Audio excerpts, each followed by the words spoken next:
Allah Bapa kami yang bertata di dalam kerajaan surga, kami mengucap syukur karena hari ini kembali kami mau belajar kebenaran firman Tuhan. Kami mau menyerahkan setiap kami, kiranya Tuhan tolong, Tuhan pimpin, sehingga Roh Kudus-Mu yang akan terus memberikan kami untuk taat, setia, dan kami boleh mengerti setiap firman yang kami dengar bersama-sama.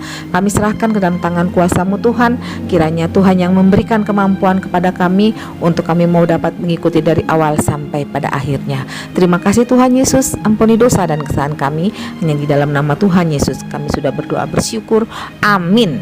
Anak-anak, pembacaan kita hari ini mengenai Tuhan Yesus dan murid-muridnya keluar dari kota Yeriko.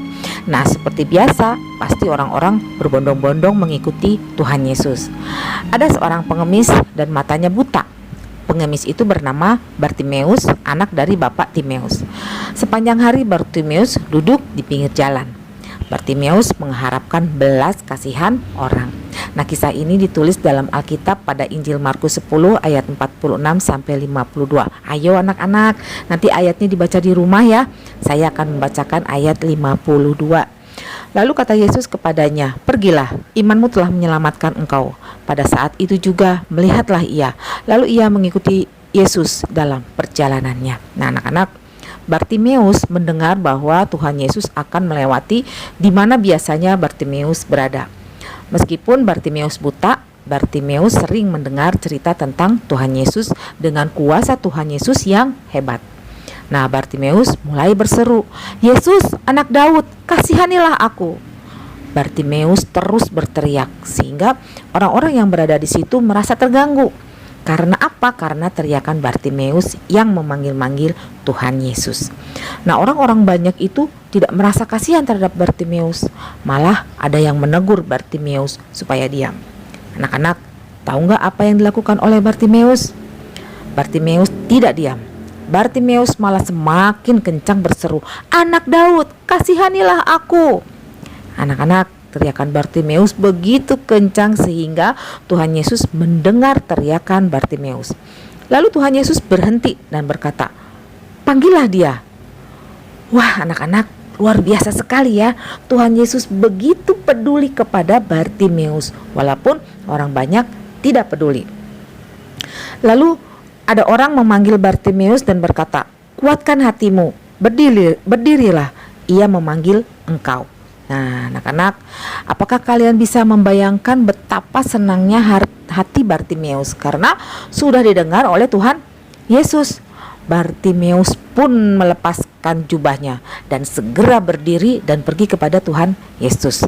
Anak-anak, menurut kalian apa yang diinginkan oleh Bartimeus? Iya, benar sekali. Pastinya Bartimeus ingin bisa melihat. Tuhan Yesus bertanya kepada Bartimeus, "Apa yang kau kehendaki supaya aku perbuat bagimu?" Anak-anak, pasti kamu bertanya, kenapa Tuhan Yesus berkata seperti itu? Padahal kan Tuhan Yesus tahu kalau Bartimeus ingin bisa melihat. Nah, anak-anak, kalian pasti pernah meminta mainan kepada orang tua ya. Nah, tapi orang tua bertanya lagi keinginanmu dan kamu meminta dengan berbagai macam. Itu artinya kamu tidak tahu apa yang benar-benar kamu inginkan. Nah, Tuhan Yesus bertanya kepada Bartimeus apa yang diinginkan oleh Bartimeus. Karena Bartimeus hanya berseru-seru minta dikasihani. Jadi Tuhan Yesus ingin Bartimeus mengatakan apa yang diinginkan oleh Bartimeus. Dan Tuhan Yesus ingin Bartimeus sungguh-sungguh percaya bahwa Tuhan Yesus berkuasa untuk memberikan apa yang diinginkan Bartimeus. Lalu Bartimeus menjawab kepada Tuhan Yesus, "Rabuni, supaya aku dapat melihat." Mendengar perkataan Bartimeus, Tuhan Yesus berkata, "Pergilah, imanmu telah menyelamatkan engkau." Tuhan Yesus tidak mengatakan sesuatu tentang kesembuhan, tetapi malah mengatakan tentang iman dan keselamatan. Tuhan Yesus tahu kalau Bartimeus ingin melihat. Tetapi sebenarnya yang paling diperlukan Bartimeus adalah keselamatan.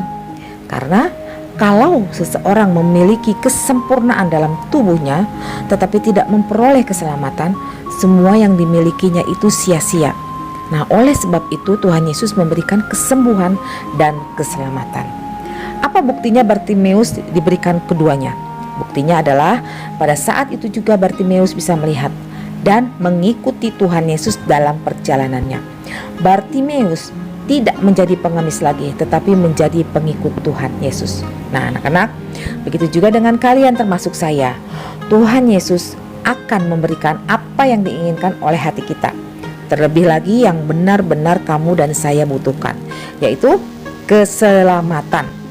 Karena ingat, manusia cenderung selalu ingin berbuat dosa. Ingat Roma 3:23, semua manusia adalah berdosa dan telah kehilangan kemuliaan Allah. Nah, oleh sebab itu, manusia butuh juru selamat untuk menyelamatkan kamu, saya, dan semua orang di dunia ini bagi mereka yang percaya. Tuhan Yesus sudah menyediakan keselamatan bagi kamu dan saya sejak kematian Tuhan Yesus di kayu salib dan kebangkitan Tuhan Yesus. Nah, anak-anak, maukah kamu yang sudah percaya kepada Tuhan Yesus untuk terus hidup memuliakan Tuhan? Mari kita memohon kekuatan dari Tuhan Yesus agar hidup kita terus dipimpin oleh Roh Kudus, supaya kamu dan saya dapat melakukan hal yang berkenan kepada Tuhan, agar hidup kita bagi Kristus. Mau ya anak-anak? Habatus, hidup aku bagi Kristus. Untuk anak-anak yang belum percaya, Yohanes 3 ayat 16. Karena begitu besar kasih Allah akan dunia ini, sehingga ia telah mengaruniakan anaknya yang tunggal, supaya setiap orang yang percaya kepadanya tidak binasa, melainkan beroleh hidup yang kekal. Amin. Mari kita berdoa. Kami bersyukur Tuhan karena kami diingatkan untuk kami mempercayai Engkau sebagai Tuhan dan Juru Selamat kami. Kiranya Roh Kudus-Mu yang menolong dan memampukan kami untuk terus bersandar kepada Tuhan, sehingga kehidupan kami mau menyenangkan hati Tuhan, mau memuliakan Tuhan, dan mau untuk melakukan hal yang benar. Terima kasih Tuhan, di dalam nama Tuhan Yesus kami sudah berdoa bersyukur. Amin. Adik-adik, jangan lupa kita mengikuti SEAL 2025 sekarang dan ombak. Dan Tuhan